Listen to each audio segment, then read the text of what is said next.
Pansamantala po namin pinuputol ang inyong maligayang panonood. Makakapanayan po natin live dito po sa Las Vegas, Nevada. Ang People's Champ ang nag-iisang pambansang kamao. Palakpakan po natin, Manny Pacquiao! Ladies and gentlemen, let's get ready to rumble! Kumusta na ang mayaman? Manny! Hindi ko naman masyadong kage. Huwag naman sabihin na mayaman kasi baka masilip tayo ng biyayari. Manny, palabiro ka talaga, Manny. Kumusta naman? Gaano kalaki ang iyong mga napanalunan na? Hindi ko pwedeng sabihin yun kasi secret. Manny, nakakatawa ka talaga. Manny, pare, itong mga napanalunan mo, saan mo to dinala? Madami naman akong mga pinagdala ng mga mandapanalunan ko. Actually, nati-hati ko to sa madaming hati.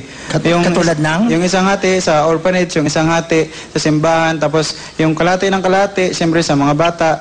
Yung kalahati ng maliit na hati, hinati ko para sa mga hayop. Sino yung mga hayop? Nag-ano na rin ako ngayon eh. Nag-adapt na rin ako ng mga hayop, mga leon, mga tigre, ganun. Ayan. Kasi gusto kong maging leong guerrero. Alam mo, Manny, ito sa mga endorsements mo, may mga nakakasama ka din mga international stars. Kumusta kayo ni Jet Li?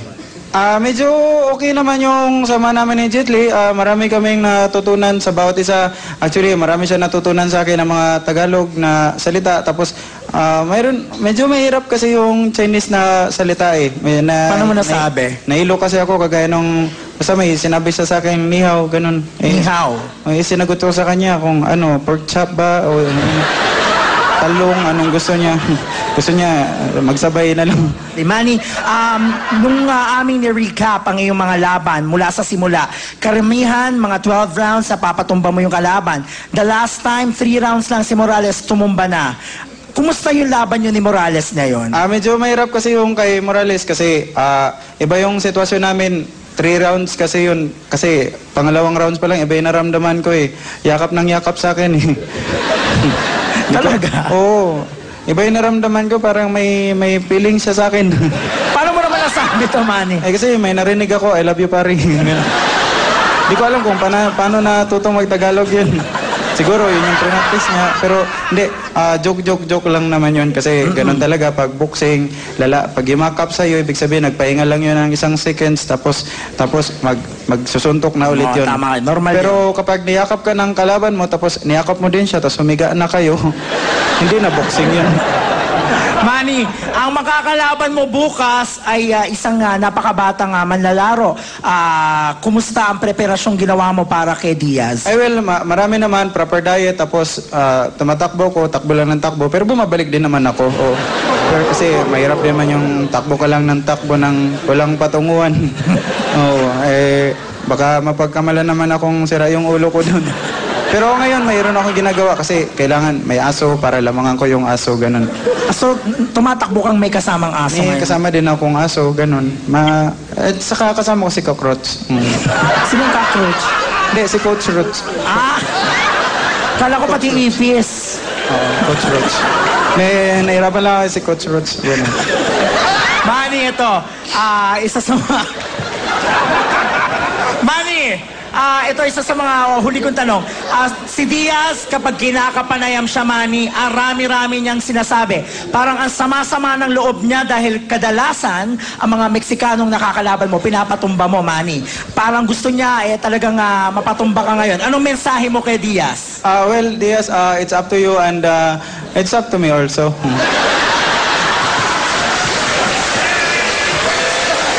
Ano naman yun eh. Sinabi ko naman sa lahat ng mga nakalaban ko ng mga Meksikano na huwag na talaga kayo eh. Kasi kaya ko naman sila inuubos kasi gusto ko talagang makabangga si Soro. Teka, may tatanong lang ako sa'yo. Bakit? Ikaw ba talaga si Julius Bangaw? Bakit? Bakit mo natanong? Mas kamukha mo si Mitch Valdez eh. Ikaw talaga, palabiro ka. Ito, bago... Hindi, totoo po yun. Ikaw mas kamukha mo si Bilarde. Ito, sandali, Manny. Manny, tuloy-tuloy tayo kasi medyo kailangan mo na magpahinga dahil bukas maaga pa ang laban mo. Meron ka bang nais pasalamatan? Well, pasalamatan ko siyempre lahat ng mga taong sumusuporta sa akin. Thank you very much for always supporting me. And sa lahat ng mga pumusta sa akin, thank you very much. Sa mga hindi naman pumupusta sa akin, buti nga sa inyo. Yun. At saka ginagawa ko naman ito para sa lahat sa ating mga kapwa ko Pilipino. I want you to thanks God.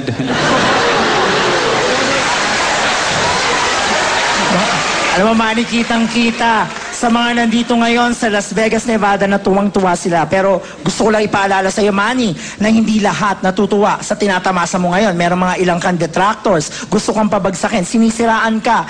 May iba pa nagpapakalat na mga videos, pictures sa YouTube at through email. Ano masasabi mo yun ang papakalat ng mga pangit na balita through email? Actually, matagal ko tang kinigim-kim sa loob ko eh. Wala namang lahat katotohanan yun, lahat ng mga lumalabas na mga balita na yun at mayroon lang akong gusto iparating sa kay email kung ano man ang mga ginagawa mong mga kalokohan na yan, lahat ng paninira mo sa akin, what's out, I will look for you. Manny, sandali. Kasi yung email, hindi tao yun. Electronic mail. Email sa internet. Oo. Electronic mail. Electronic, kung nasaan ka man, sundan kita. Mga kaibigan, palakpakan po natin! Poo for Manny Pacquiao! Ladies and gentlemen, Kim Idol! Hindi ka naman talaga kamukha si Manny Pacquiao eh. Mas kamukha ko po si Jerry Peñalosa. Pero pag naka-long sleeve nga akong ganito, mas kamukha akong araw talaga si Mike Bilarde. Amen? Presyo, presyo.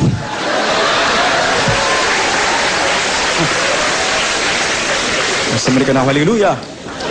Isang mata ko sa kamera ko, hangin na!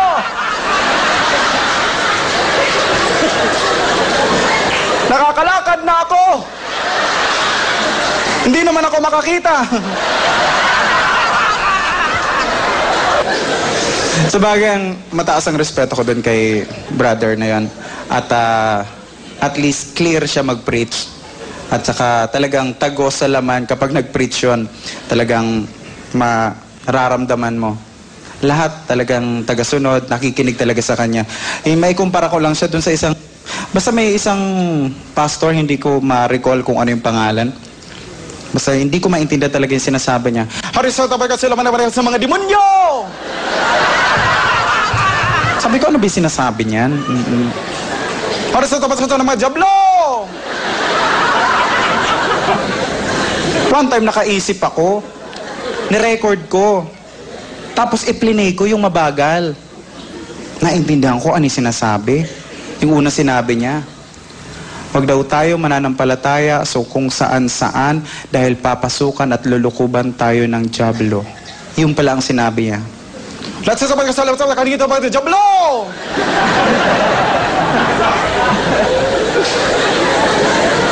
Kasi hindi ako nila sa mga demonyo! Huwag daw mananalig sa mga demonyo. Yun lang palang ibig niyang sabihin. Tapos biglang iiyak. Sabi ng mga followers, ano ginagawa? Hayaan mo, umiyak na rin tayo. Natutuwa rin po ako dahil napakarami pong tao ngayon, in fairness. Maraming salamat po ulit. Wala pong patumanggang pasasalamat ang gusto namin ipaabot ni Pokwang.